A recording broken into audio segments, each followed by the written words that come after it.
Seedy crackers at last. I'm sorry, excuse my voice, I'm a bit croaky today. I told you I would do this right at the very beginning, didn't I? And I never did, but I need some now, so I thought I might as well just film myself making them.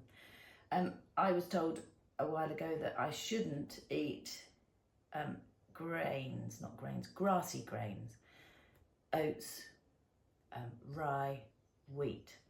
Bread is one of my favourite things in life, but the lady who told me this, I had some kinesiology, you have to Google that one, and she gave me this recipe for seedy crackers, which is a bit of a substitute for ordinary crackers or bread. And do you know what? They're actually really easy to make and they're really delicious. So I'm going to show you how I make them. And I make them in the air fryer, which means you don't have to wait for the oven to warm up or any of that. You just literally do them in little small batches in the air fryer. Easy peasy. So I'm going to show you how I do that. I do love my air fryer. You'll get to realise that. Okay, here we go. Okay, you're going to need a mixture of seeds. I have, what have I got here? Pumpkin seeds, sunflower seeds, I've got some chia seeds and golden linseeds. You can kind of use whichever ones you like, but they're just fairly standard seeds. Very tasty, very nice. Oh, and sesame seeds, raw sesame seeds. Got the cup measures and my teaspoon measure. I have eggs, some nice local fresh eggs, free range, of course.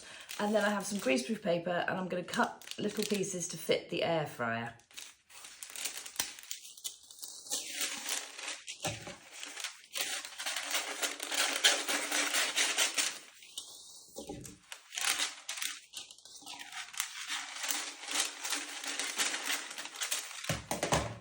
And I'll just check the size. You don't want too much overlap.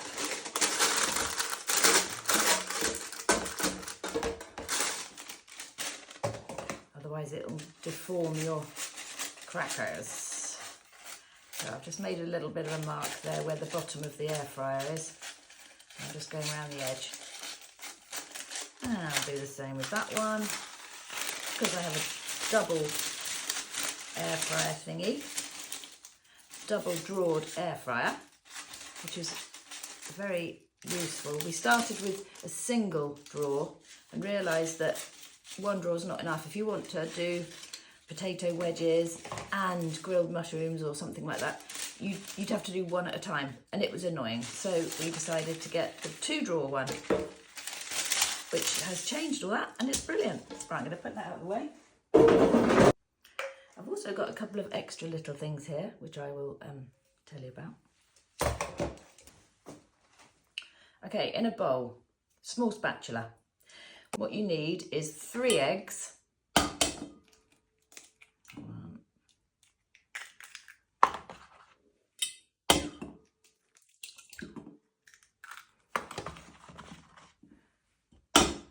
3. These are grown down the road. Grown? Produced even, I suppose they're grown, down the road by a very nice gentleman who I know. These eggs, and I know his hens are happy, as far as hens can be happy. So just give them a little mix up. And then we want 1.5 cups of seeds. Now this is completely up to you, and I tend to just do a little bit of this, a little bit of that, until I've made up 1.5 cups. Linseeds are so good for you. Omega-3s, particularly if you're not a meat or dairy eater, it's very important to get your omega-3s in. And golden linseeds, particularly, not golden, linseeds, all linseeds, have lots of omega-3 for your heart health. So you can see I'm just literally doing a random.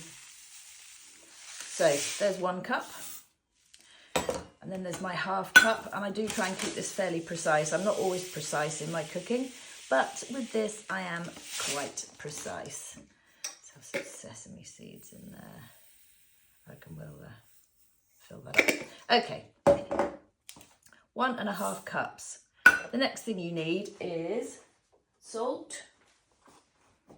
This is some nice Himalayan pink salt, which has actually got some seaweed in it as well. I just let you know, if there's any way you can add something good that's just a little bit extra, do it. That's what I say. Teaspoon, 1 level teaspoon, just about. Don't overdo the salt, it just doesn't taste very nice. So that's salt. Then you want to put a little bit of extra flavour in there. This is where I'm going to put some oregano. I brought this oregano back from Greece. It was lovely out there, the oregano. You could smell it in the mountains. Absolutely beautiful.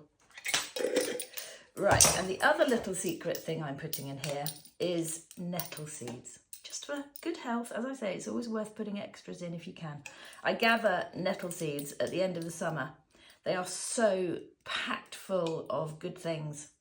They really are an extremely valuable addition to your diet if you can be bothered to do it.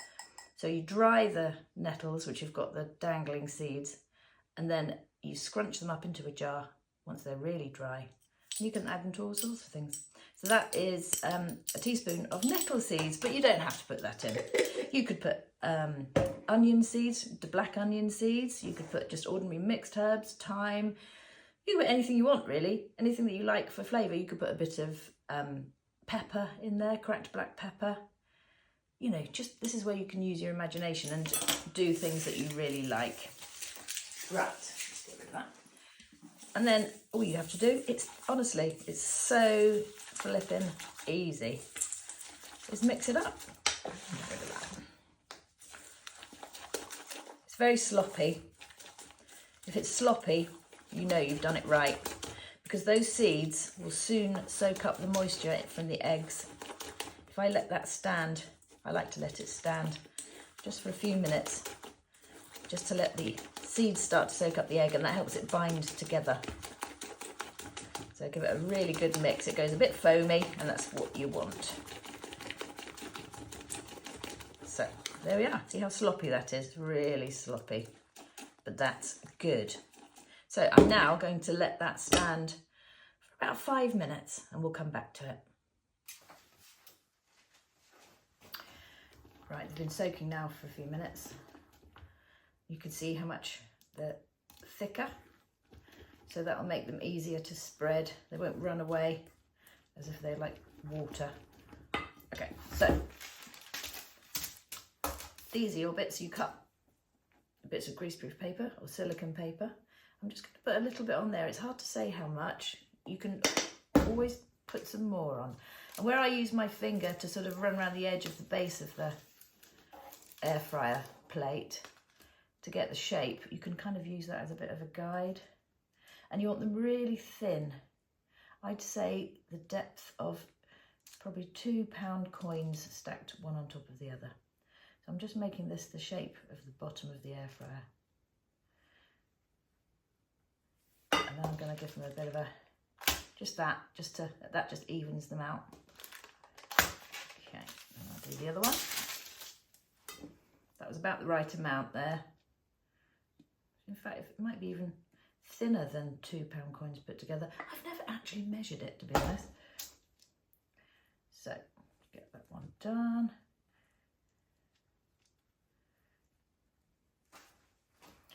And if you're using your oven for this, which of course you can, you don't have to use an air fryer, you want to have your oven set at 190 degrees, which by the time this is ready to go in, if you put your oven on to start with, it should be about right by now. Right. Okay, just a little bit more. Flatten it off. Right, I'm going to put that in my air fryer baskets. Literally drop it in, just like that. That's one.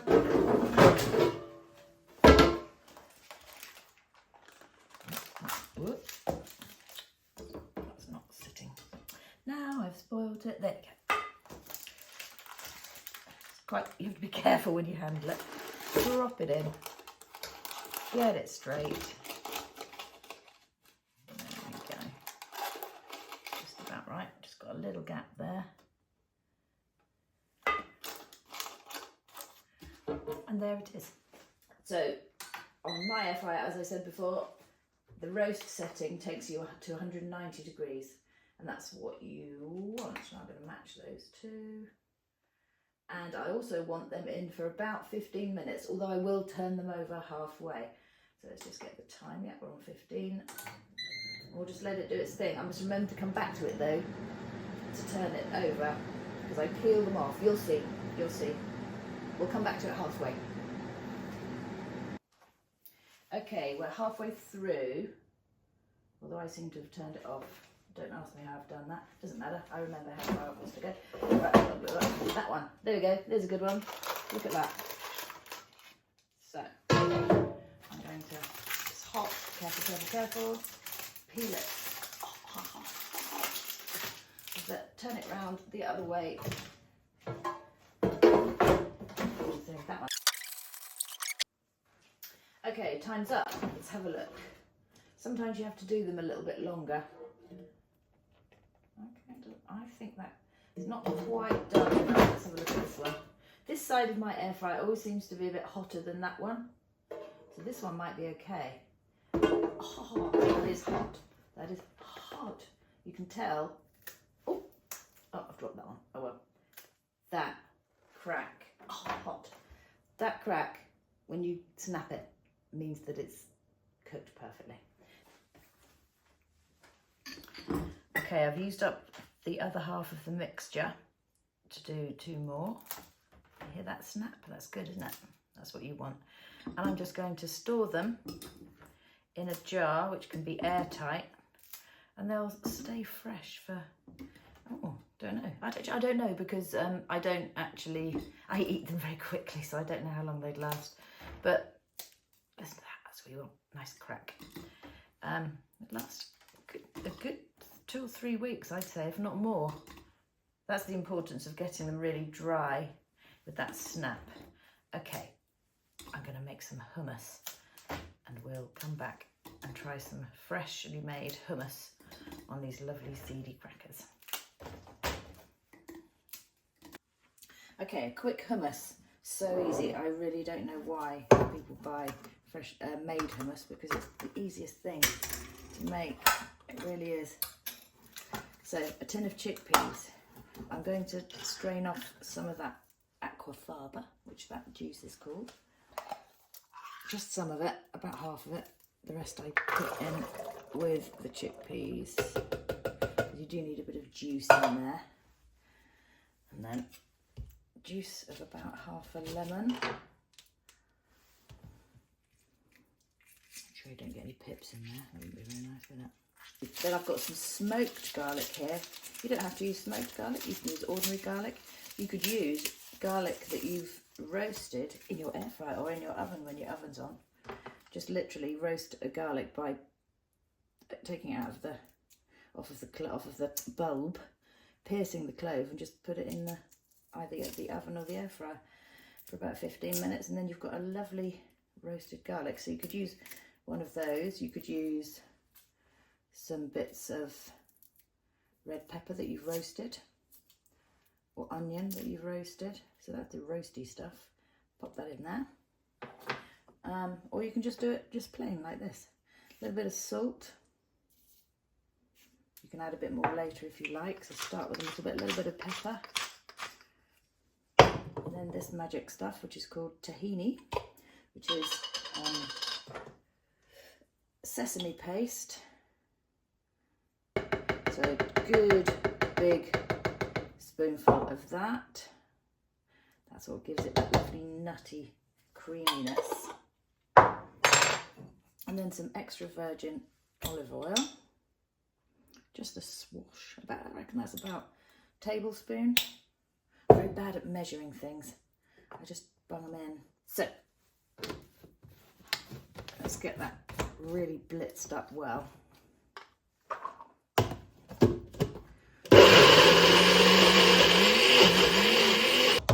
Now you can keep going if you want. That's a good texture, but if you want to make it smoother, you can keep going.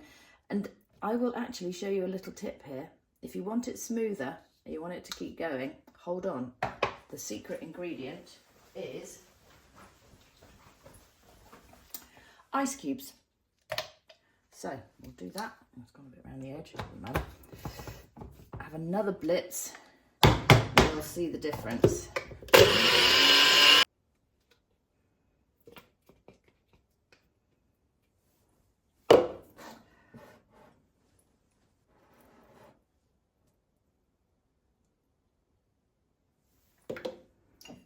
A little bit of extra olive oil over the top. Not too much. And a little squidge of pepper. You can put all sorts of things on there. You could put pine nuts, you could put chili flakes. Ooh, you could put fennel seeds, that would be nice. Anything that you actually enjoy eating. So there is your hummus. Tell you what, I think I need to try that on a seedy cracker. Okay. Get a knife. Let's try a little bit of that.